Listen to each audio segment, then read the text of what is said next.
গোমস্তাপুর থানার officer in charge সাংবাদিকদের সাথে মত বিনিময় করলেন। চাঁপাই নবাবগঞ্জ থেকে মোহাম্মদ কাউসার আলী প্রতিবেদনে। চাঁপাই নবাবগঞ্জের গোমস্তাপুর থানার নবাগত অফিসার ইনচার্জ আব্দুল বারিক গোমস্তাপুরে কর্মরত সাংবাদিকদের সাথে মত বিনিময় করেন। এ সময় তিনি রোড ডাকাতি প্রতিরোধে সাংবাদিকদের সহযোগিতা কামনা করেন এবং মাদক নির্মূল, গরু চুরি রোধ, বিভিন্ন জুয়া বন্ধ, বাল্যবিবাহ প্রতিরোধ, শান্তি শৃঙ্খলা রক্ষায় আপনারা আমাকে তথ্য দিয়ে সহযোগিতা করবেন।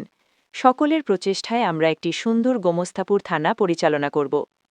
মত বিনিময়ে উপস্থিত ছিলেন এসআই গৌরাঙ্গ ও শামীম হোসেন, উপজেলা প্রেসক্লাব সভাপতি আতিকুল ইসলাম আজম, সাধারণ সম্পাদক আসাদুল্লাহ আহমদ, সহ সম্পাদক শফিকুল ইসলাম, সহ সম্পাদক আল মামুন বিশ্বাস, গোমস্তাপুর উপজেলা প্রেসক্লাব সভাপতি নূর মোহাম্মদ, গোমস্তাপুর স্বাধীন প্রেসক্লাব সভাপতি আলাউদ্দিন পারভেজ, গোমস্তাপুর স্বাধীন প্রেসক্লাবের অর্থ সম্পাদক মোহাম্মদ কাউসার আলী, গোমস্তাপুর স্মার্ট প্রেসক্লাব সভাপতি ড ওয়াদুদ, সাধারণ সম্পাদক সামিরুল ইসলাম, জাকির হোসেন সনি, শাহিন, তুহিন, এরশাদ আলী, কাবিরুল, আসিফ আল গালিব, মনির আহমদ, আবুল কালাম আজাদ প্রমুখ।